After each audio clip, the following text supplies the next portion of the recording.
Hello students, आज हम आपके लिए लेकर आए हैं कक्षा 11 में भाग 7 यानी कि बच्चों कुछ तत्वों का इलेक्ट्रॉनिक विन्यास। तो बच्चों हमने लास्ट में एक आप-बाऊ नियम पढ़ा था। उस आप-बाऊ नियम के अनुसार हमने देखा था कि इलेक्ट्रॉनिक विन्यास कैसे कैसे रखा जाए। तो बच्चों अब हम आज यहाँ 1 से लेकर 30 तक के तत्वों के इलेक्ट्रॉनिक विन्यास लिखेंगे और समझेंगे। ठीक है बच्चों, तो इसके लिए हमें क्या करना पड़ेगा, बहुत इंपॉर्टेंट पॉइंट है यह, परीक्षा में 1-2 पॉइंट पूछ लिया जाता है हर बार।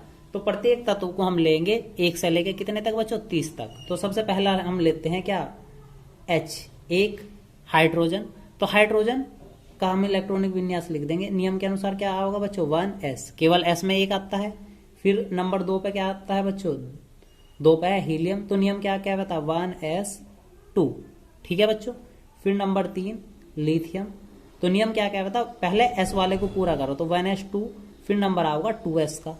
तो 2s में कितना है हमारे पास, केवल एक था, तो कितने कर देंगे, 3। फिर लिथियम के बाद नंबर है बच्चों बेरिलियम 4। तो क्या बनेगा, 1s2 2s। अब 4 हो गए तो 2 हो जाएगा। फिर इसके बाद आगे चलते हैं 5 बोरान, 1s2 2s2। 4 तक तो पूरे हो गए। अब नंबर किसका बच्चों, पी कक्षक का। तो 2p, पी में हमारे पास यहाँ 5 है, तो कितना मिलेगा, केवल 1। फिर आगे चलते हैं कार्बन पे। तो कार्बन का कितना बच्चों, 1s2 2s2 2p कितना बनेगा बच्चों, भाई 4 तक यूज करें 2 मिलेंगे, 6।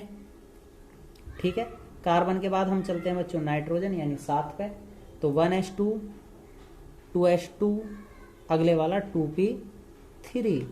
आगे चलते हैं ऑक्सीजन पे 8 पे, 1s2 2s2 2p4। आगे चलते हैं बच्चों फ्लोरीन पर 9, 1s2 पे 2s2 पे और 2p5 बनेगा। इसके बाद बच्चों नंबर है किसका, नियोन, Ne, परमाणु क्रमांक है 10। तो क्या बनेगा बच्चों, 1s2 2s2 और लास्ट वाला कितना, 2p6। ठीक है बच्चों। नियोन के बाद आगे नंबर चलते हैं हम सोडियम, Na, जिसका परमाणु क्रमांक है 11। तो क्या बनेगा, 1s2 2s2 2p6। 6 तक तो बच्चों पूरे हो गए। हमारे पास कितना इलेक्ट्रॉन बना, 1। अब जब 2p के बाद किसका नंबर आ रहा है, 3s का। s में कितना आएगा बच्चों, 1। इसके बाद आगे चलते हैं मैग्नीशियम, परमाणु क्रमांक 12। तो 1s2 2s2 2p6 और 3s2। ठीक है बच्चों।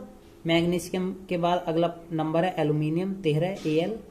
तो 1s2 2s2 2p6 3s2 3p1। Aluminium के बाद हमारा नंबर है silicon Si14। 1s2 2s2 2p6 3s2 3p2। ठीक है बच्चों। इसके बाद सिलिकॉन के बाद नंबर आता है potassium, phosphorus 15। 1s2 2s2 2p6 3s2 3p3। क्योंकि पी में कितने आते हैं बच्चों, एक साथ 6 तक लेता है, तो हर बार एक एक बढ़ता चलेगा। फास्फोरस के बाद नंबर है sulphur 16। 1s2 2s2 2p6 3s2 3p4। ठीक है बच्चों। आगे की स्थिति पे चलते हैं। सिलिकॉन के बाद हमारे पास नंबर है chlorine 17। 1s2 2s2 2p6 3s2 3p5। Chlorine के बाद बच्चों नंबर आता है argon Ar18। 1s2 2s2 2p6 3s2 3p6। ठीक है बच्चों। आर्गन के बाद हमारे पास नंबर है 29 potassium 19। 1s2 2s2 2p6 3s2 3p6। फिर इसके बाद नंबर किसका है बच्चों, 4s का, 4s1। पोटेशियम के बाद नंबर है कैल्शियम, परमाणु क्रमांक है 20। तो बनेगा क्या, 1s2 2s2 2p6 3s2 3p6 4s2। ठीक है जी। अब इसके बाद नंबर है स्कैंडियम 21, तो number 1s2 2s2 2p6 3s2 3p6 4s2। अब नंबर किसका होगा बच्चों? 3d का, 3d1। डी तक एंट्री कर गए बच्चों। अब हम अगली स्थिति में चलते हैं 22 पे। Ti 22 1s2 2s2 2p6 3s2 3p6 4s2 3d2। ठीक है बच्चों। इसके बाद चलते हैं 23 वेंडेनियम 1s2 2s2 2p6 3s2 3p6 4s2 3d3। ठीक है बच्चों। तो बच्चों नेक्स्ट है क्रोमियम। तो बच्चों क्रोमियम एक अपवाद है, यानी कि वो हुंड के नियम का पूर्णतः पालन नहीं करता। उस नियम को हम आपको समझाते हैं। होगा क्या? 1s2 2s2 2p6 3s2 3p6 4s1 और 3d5। बच्चों देखो, इसकी एक स्थिति अलग बनती है। यहां से एक इलेक्ट्रॉन s का भी d को दे दिया जाता है और एक इलेक्ट्रॉन इसका, जो नंबर बढ़ा था 24 हो जावे, तो d का डायरेक्ट 5 हो गए। ठीक है ना, d 5 रहे, कभी भी d 4 नहीं रहता इसमें। ठीक है बच्चों। तो इस नियम को आप ध्यान रखेंगे। जब हम अगली वीडियो बनाएंगे आपको इसे विस्तार से समझाएंगे कि ऐसा होता क्यों है। ठीक है बच्चों, क्योंकि हम फिलहाल में केवल इलेक्ट्रॉनिक विन्यास सीख रहे हैं। तो बच्चों नेक्स्ट है 25 Mn, यानी कि मैंगनीज 25। तो इसका इलेक्ट्रॉनिक विन्यास 1s2 2s2 2p6 3s2 3p6 4s2 और 3d6। ठीक है बच्चों। तो जो वो इलेक्ट्रॉन एक कम हुआ था पहले, इसमें से लिया था, तो वो इलेक्ट्रॉन यहाँ कहीं रहेगा और इसका क्रमांक बनेगा बच्चों 5। कितना बनेगा? 5। ये गलती से लिखा गया। तो वो जो एक इलेक्ट्रॉन इसमें से कम हुआ था, तो वो पहले इसी पे आएगा और फिर यो डी वाला 5 का 5 ही रहेगा। इसके बाद हम चलते हैं बच्चों Fe26। तो नियम 1s2 2s2 2p6 3s2 3p6 4s2 और फिर से बच्चों 3d6। ठीक है बच्चों। अब इसके बाद हम फिर से आगे चलते हैं cobalt CO27 1s2 2s2 2p6 3s2 3p6 4s2 3d7। ठीक है बच्चों।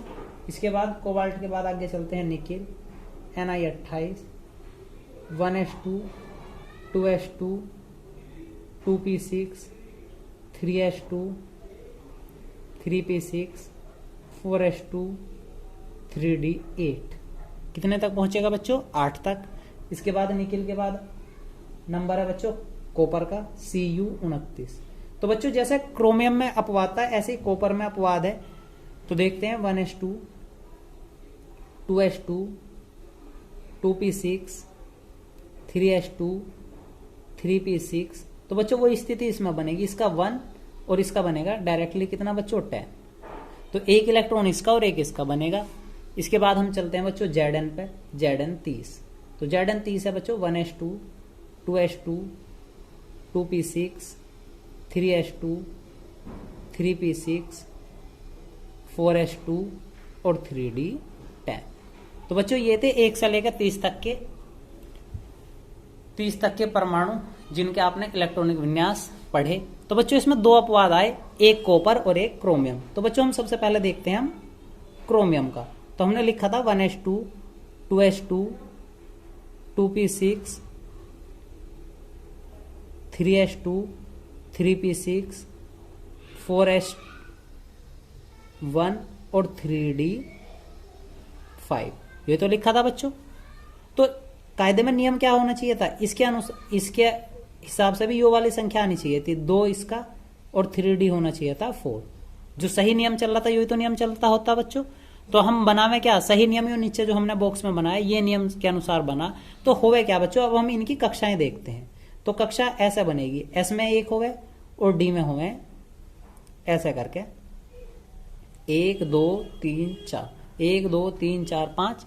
तो यो तो होती बच्चों किसकी, 4s की, और यो वाली बनी थी 3d की। ठीक है, इसमें कितने इलेक्ट्रॉन रहे थे बच्चों, 2, और इसमें रहता 1 2 3 4, केवल 4 इलेक्ट्रॉन रहते। तो होवे क्या बच्चों, एक उत्तेजित अवस्था है जिसके कारण, उत्तेजित अवस्था के कारण यो वाला इलेक्ट्रॉन कूद के किसी स्थान पर पहुंच जा, इस वाले स्थान पर पहुंच जाएगा। तो क्या होवे अब जा, एक इलेक्ट्रॉन इसमें हो जाएगा, और जो 5 हैं 1 2 3 4 5, तो सब में कितने इलेक्ट्रॉन हो जाए बच्चों, 1 इलेक्ट्रॉन हो जा। कितने इलेक्ट्रॉन हो जा, 1, यानी कि Sb और Db पूर्ण रूप से कैसा हो जा बच्चों, अयुग्मित हो जा, सभी पे 1 इलेक्ट्रॉन हो जावे। ठीक है, तो इस कारण यो अपवाद वाली संरचना बने। सेम स्थिति ऐसी ही कॉपर के साथ है, कॉपर Cu परमाणु क्रमांक बच्चों 29 बनेगा क्या, 1s2 2s2 2p6 3s2 3p6, और यहां वाला 1, और यो बना है 3d10। तो 10 बनने के स्थान पर यो भी क्या बनना चाहिए था बच्चों, यो 2 रहना चाहिए था, यो 3d9 रहना चाहिए था। ठीक है ना बच्चों, तो इसकी भी हम यो कक्षक बनाते हैं, इसका 1 और इस वाले का 5, 1 2 3 4 5, तो 4s, और यो वाला बच्चों 3d। ठीक है, तो S वाले में ऊपर से कितने आने चाहिए थे बच्चों, 2 आने चाहिए थे, और इसमें रहने चाहिए थे 9, 1 2 3 4 5। हमने पिछली वीडियो में पढ़ा था, हुंड ने क्या कहा था, पहले सभी को 1 कक दो, हमारे पास यहाँ 9 थे, सभी को 1 कक दिया, फिर शुरू से बांटेंगे 6 7 8 9। तो हो क्या रहा बच्चों, इसका डी कोष खाली है, डी में कितने कमी, 1 की, और यो क्या था 4 था, यानी कि वो कक्षा कितने की बात है बच्चों, 3 की, यो क्या है 4 का। तो इसका 1 इलेक्ट्रॉन, 4 वाले का 1 इलेक्ट्रॉन किस में कूद जाएगा, इस वाली कक्षा में चला जाएगा। तो इस कक्षा में जाने के कारण इसकी स्थिति क्या बनेगी, इस पे 1 इलेक्ट्रॉन हो जाएगा बच्चों, और इस वाली स्थिति में कितने हो जाएंगे, 1 2 3 4, यानी कि हर किसी कक्षा में कितने हो जाएंगे बच्चों, 2 2 पूरे हो जाएंगे। ठीक है बच्चों, तो कितने हुए, यो कैसा बना, पूर्ण रूप से युग्मित, और यो तो रह ही गया बस। तो है स्थिति क्या बच्चों, उसमें पूर्ण रूप से अयुग्मित बनाने के लिए, और कॉपर वाले में पूर्ण रूप से युग्मित बनाने के लिए 1 इलेक्ट्रॉन क्या कर जाए बच्चों, दूसरी कक्षा में प्रवेश कर जावे। ठीक है बच्चों, यो अवस्था हो उत्तेजित अवस्था। तो उम्मीद है बच्चों आज का आपको वीडियो पसंद आया होगा, तो बच्चों इसे शेयर करें, लाइक करें, और हमारे चैनल को सब्सक्राइब करें। धन्यवाद।